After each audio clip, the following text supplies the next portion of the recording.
Saudara-saudari terkasih, apakah saudara sudah memulai hari ini dengan penuh sukacita dan punya niat untuk berbuat baik meskipun kecil? Semoga Tuhan memberkati niat baik saudara. Katanya seorang ahli pernah mengadakan penelitian sederhana dan didapati bahwa setiap keluarga itu mempunyai satu orang yang agak aneh. Entah menjadi anak yang paling sulit, entah itu orang tua, ayah atau ibu yang menjengkelkan bagi semuanya. Setiap rumah tangga mempunyai satu orang biang kerok. Dan itu katanya karena setiap pribadi dalam rumah itu membawa energi yang berbeda-beda. Ada yang energinya itu positif, ada yang negatif. Ada yang energinya itu anger, marah. Ada yang energinya fear, takut. Ada yang energinya itu pride. Dan ada yang energinya itu courage. Macam-macam. Dan energi-energi yang dibawa oleh masing-masing individu itu saling mempengaruhi. Dan karena itu ada satu yang menjadi korban. Dan dialah yang kemudian menjadi biang kerok dalam rumah tangga itu. Bisa anak, bisa ibu, bisa bapak. Tetapi sebetulnya ia adalah korban dari pertempuran energi dari masing-masing anggota rumah tangga itu. Nah, persoalannya bagaimana kita bisa menyelamatkan sang biang kerok ini? Pertama, jangan menghakimi dan kemudian menuduhnya sebagai penyebab dari seluruh persoalan dalam rumah tangga itu. Tetapi dengan mengasihinya, supaya kemudian energinya bisa terangkat. Bukan menjadi korban pertempuran energi, tetapi menjadi pribadi yang terangkat medan energinya oleh kebaikan, oleh cinta, oleh pengampunan dari anggota keluarga yang lain. Karena dia harus dilihat sebagai korban, bukan sebagai penyebab yang mengacaukan rumah tangga. Itu yang pertama.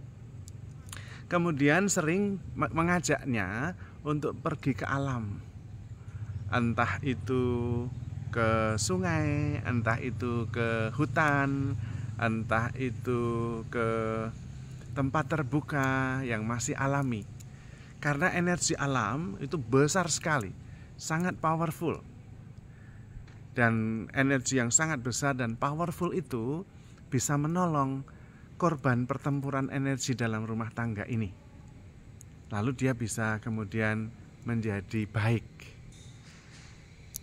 Tetapi kalau kemudian kita terus-menerus di dalam satu rumah tangga yang jarang mengajaknya keluar, atau kita juga jarang keluar, atau ganti konteks, maka energi dalam rumah itu terus-menerus menekan, mengakibatkan sang korban, sang biang kerok itu menjadi semakin parah.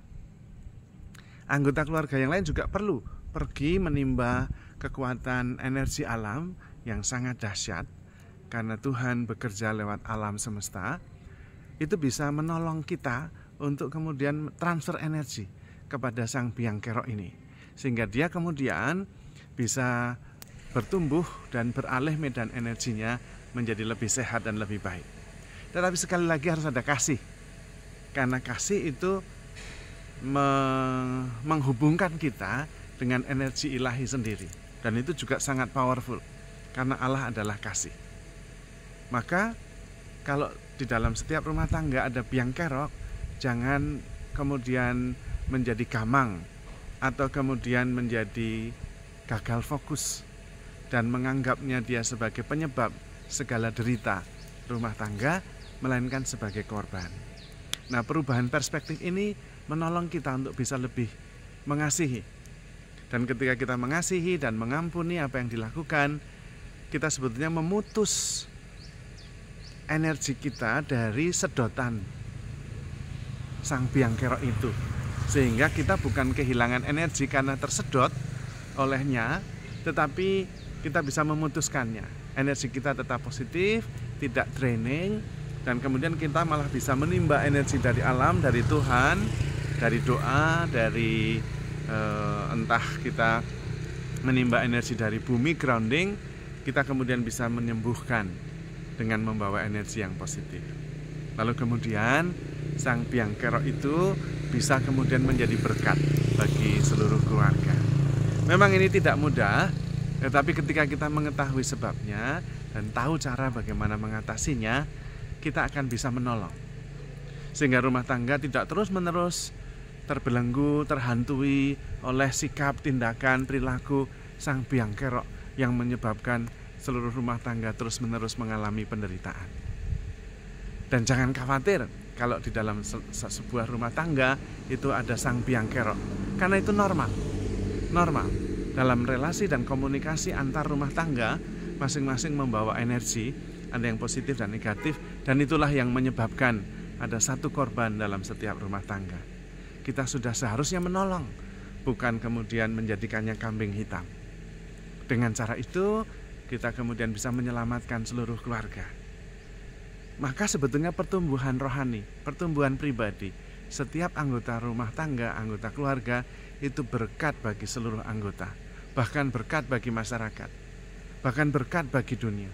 Ketika seseorang berubah dari jahat, negatif menjadi positif, itu sebetulnya memancarkan juga energi positif, energi kebaikan yang pada akhirnya mempengaruhi yang lain.